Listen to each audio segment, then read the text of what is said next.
আলু টমেটোর এই রেসিপিটা ভাত রুটি যে কোনো কিছুর সাথেই খুব ভালো লাগে খেতে। প্রথমে মাঝারি সাইজের দুটো আলু নিয়ে আলুগুলোকে ভালো করে ছাড়িয়ে নিলাম। তারপরে আলুগুলোকে একটি জলের মধ্যে ভিজিয়ে রেখে দিলাম কালো না হওয়ার জন্য। তারপরে কেটে নিলাম সবগুলোকে একই সাইজ করে। দ্বিতীয় আলুটাকেও আমি সমান করেই কেটে নিলাম। তারপরে আলুগুলোকে একটি বাটিতে জলের মধ্যে ধুয়ে রেখে দিলাম।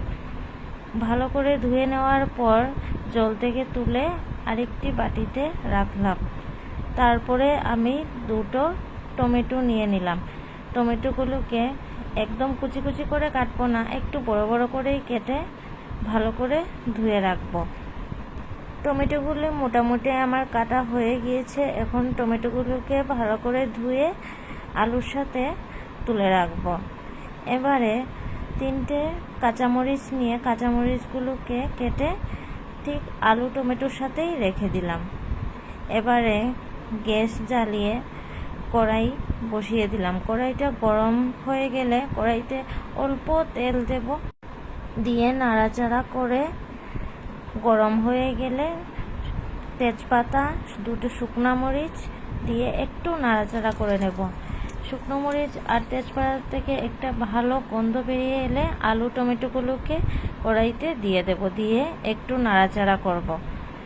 নাড়াচাড়া করে ঢেকে রেখে দেব একটু সময়ের জন্য। তারপরে ঢাকনা খুলে যাওয়ার পরে এইভাবে হয়ে গেলে তারপরে তার মধ্যে দিয়ে দেব হলুদ গুঁড়ো আর ধনে গুঁড়ো আর পরিমাণ মতো লবণ। আর কিছু লাগবে না। এখানে ভালো করে নাড়িয়ে আবার অল্প সময়ের জন্য ঢেকে রেখে দেব। এবার একটি পেস্ট বানাবো। তার জন্য দুটো শুকনো মরিচ, 1 চামচ ধনে, 1 চামচ জিরে আর দুটো কাঁচামরিচ আর অল্প ধনিয়া পাতা লাগবে। তার উপর একটু জল দিয়ে ঢেকে একটা মিহি পেস্ট বানিয়ে নেব। মিহি পেস্টটা ঠিক এই রকমই হবে।